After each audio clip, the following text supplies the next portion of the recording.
of that. Yeah, dude, see that? Holy shit. It's like, it was bleeding really hard yesterday, and because I was sweating at the same time, it looked way worse than it actually was. Training this week was pretty good. So I'll start from the beginning. So Monday, hit some hit some hang work that I'm pretty happy with. If I remember right, I hit a hang snatch double at 110. Made it a bit cleaner than last week, I think, and it just felt really good. Power cleans were okay. They usually are. Banded squats were okay. I'm liking the heavier bands just because we're able to drop down a bit faster. 2-day sprints are actually pretty good. I'm usually just not bothered putting them into the video just because, I don't film my sprints on this camera. I film them on my phone, and I'm just lazy. But, sprints feel good. Wednesday's session, I had to do a bit earlier than usual just because I had a work dinner. So I had to train during my lunch break.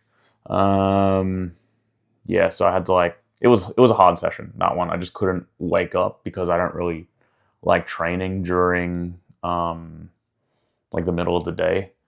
It's not ideal for me. I like training in the afternoons after I work and don't really have much to think about at the end of the day. So on Thursday, drove up or down to Canberra with my athlete Yun. He competed at Masters Games that Thursday.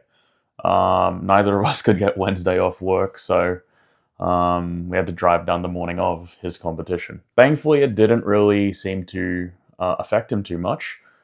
He managed to slip in a nap at the Airbnb, and he did really well at his competition. Hit 2 out of his 3 snatches, topped it with 74. For clean and jerk, we were trying to beat the guy who beat us last year, and we had to make was it a 6 kilo? It was a 7 kilo jump to a 112 clean and jerk to try to steal second place.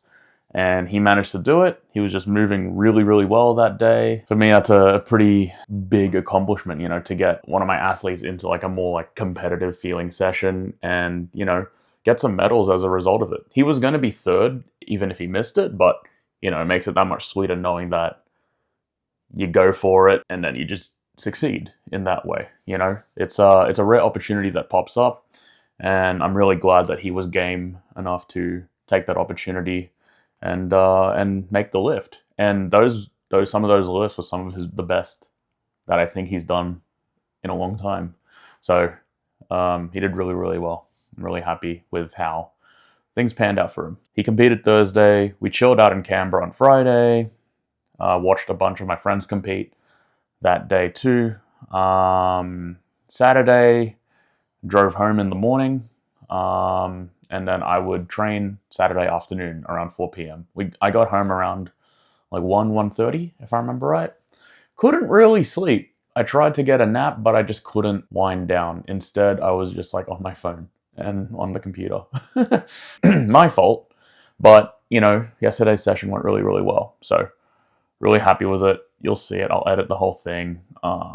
Trained alongside Martin. Both of us were just feeling a bit off, but I think since we were feeling a similar way, we didn't really have expectations of the session. We just tried really hard, and that led to both of us snatching 120. I haven't snatched 120 in how long? I can't remember how long. A while ago. Not since I didn't even snatch 120 during States prep or at States. So I'm really happy. I think it's the best 120 I've ever done so far. And I feel like I'm starting to get snatches, It's all about the clean and jerks I'm better at because I'm it just made sense to me. When I was starting out, it just clicked a bit better. But snatches, I'm 7 years later, I feel like it's starting to click now. I'm really happy with that session. Clean and jerks were okay, just because I was a bit fatigued heading in. The caffeine was starting to wear off. Adrenaline was starting to crash. Still managed to hit the minimum of what I wanted, which was between 140 and 145 for clean and jerk 2+1s. Yeah, it was a good week of training. Hopefully I can keep that momentum up. We'll try as best as we can.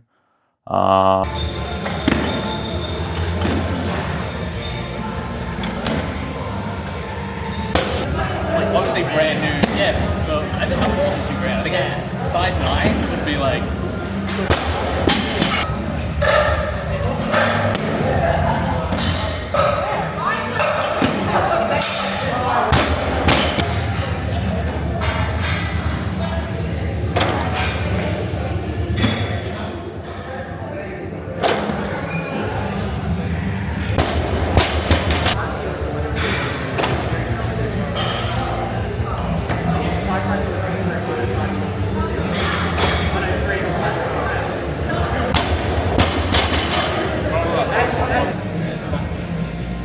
Probably some sneaky people around here.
Nice.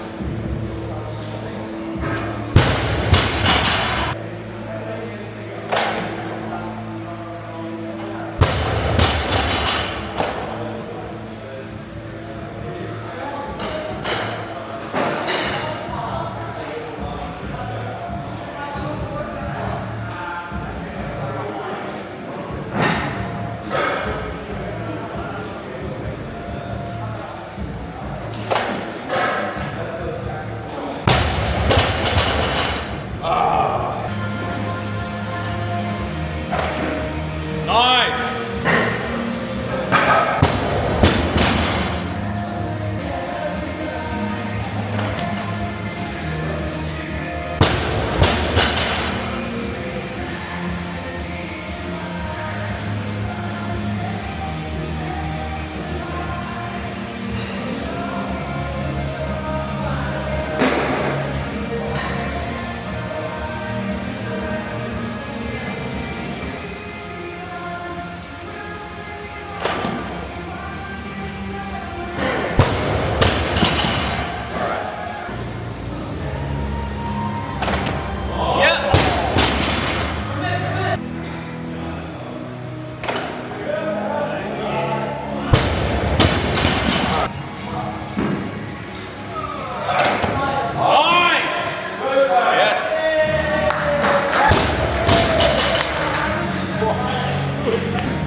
Fuck yes.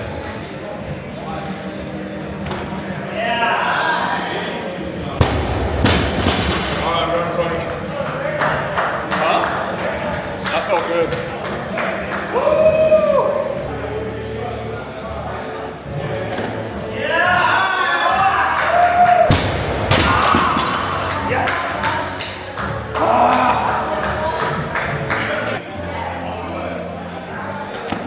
Nice.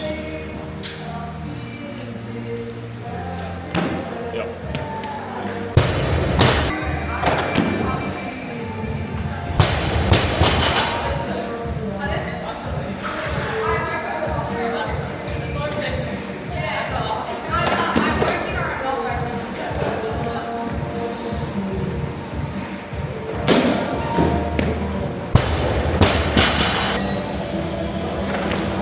Nice.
There's a couple things I wanted to talk about in this one, just for like observations from the Masters competition.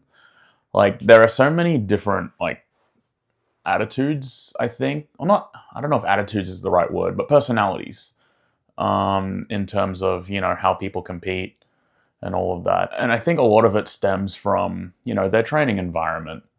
Is the training environment like very serious? Is it a bit more laid back? Is it more intense? Is there a lot of people walking around? Is there like silence or like a very strong sense of etiquette while people are lifting, right? And I think being in your own environment for too long can be a bit dangerous. So, and I mean that in the sense of like, if you're treating the competition like it's your own training and in your training environment, I feel like that's a misstep, because competitions, there's so much going on, and you're as an athlete, your only job is to like just lift the weight, you know, let your coach do the thinking for you, right?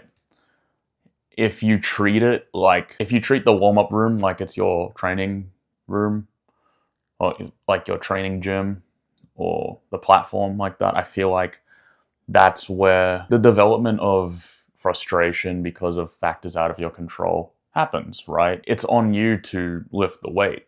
If you get distracted by something that pops up, that's your fault. You shouldn't let these small things distract you, because it's something that doesn't really happen at your training environment.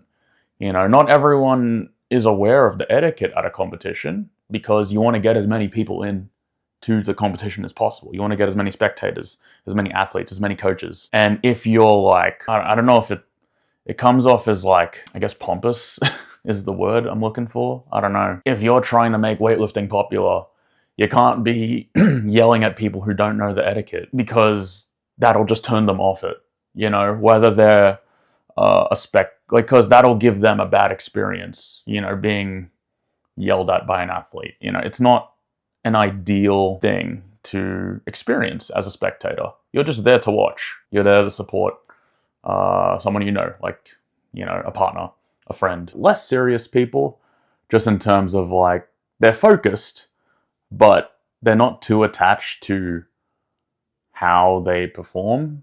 And I think, personally speaking, I think it's the best way to compete, because competitions are fun, man, but only if you let it. The Last Dance, I think, is one of the greatest documentaries ever, but it also like unintentionally let people think it's okay to think like Michael Jordan. If someone does that because they're inspired by Michael Jordan, they're missing the point of the documentary, because Michael Jordan, while he is the most culturally significant basketball player of all time, probably the greatest of all time. His mindset and attitude towards the game of basketball alienated him from, being able to live a normal human life because of his success and his attitude, and the things that happened during his upbringing and his NBA career. It's not something that should be, I don't think it's something that should be taken as inspirational. I think it's something that should be understood, but you shouldn't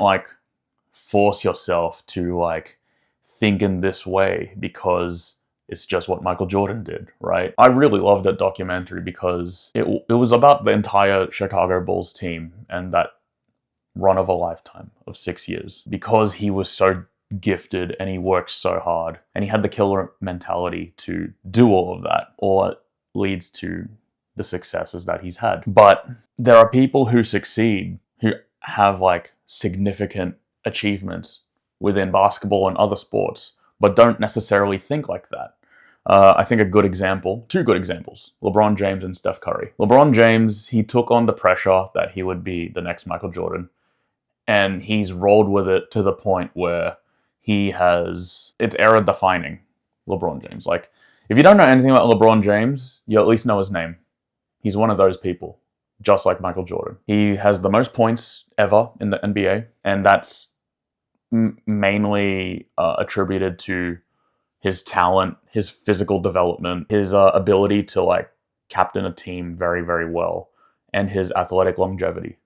I think those are his main things. I can't say enough positive things about LeBron James and how important he is to basketball. Steph Curry, most three-pointers ever made.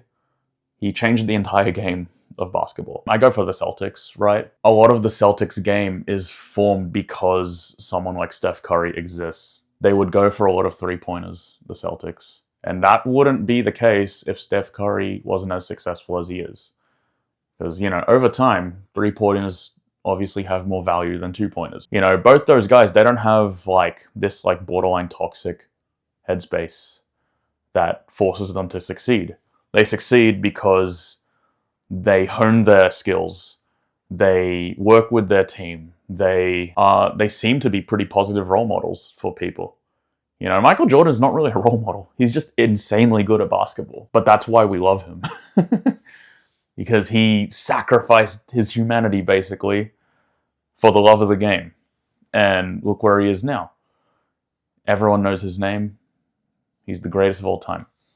You can't really dispute that shit, right? But yeah, I think having a good attitude, being able to attract people into the sport, being able to, take your losses in stride, because you will lose eventually.